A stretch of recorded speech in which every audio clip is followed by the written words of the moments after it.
How's it going, everyone? In today's video, I'll show you on how you can calibrate your Sayo device. So the first thing that you want to do is to just search for Sayo device right here. And then you want to navigate through the sayodevice.com configuration tool for Sayo devices. You just want to head over to their official webpage. In here, you want to click on add device. But of course, before you do this, just make sure that you have connected your Sayo device onto your computer right here. So right after, just go ahead and click on the device itself, and then it will simply look something like this.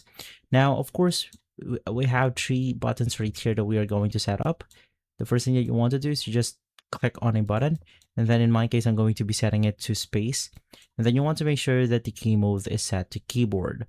Now, while we're at it, you also want to navigate through the analog key, which is going to be this option right here. And then you just want to set the following setting. Basically, for stroke, you want to set it to 4 millimeters. The release 0.050. Same thing with the trigger. Same thing with the RT mode right here. You want to make sure that you enable it. And for the RT upper bound, you want to use 0.050. And the lower bound is going to be 3 millimeters. From there, head over to the device option, which is going to be this one.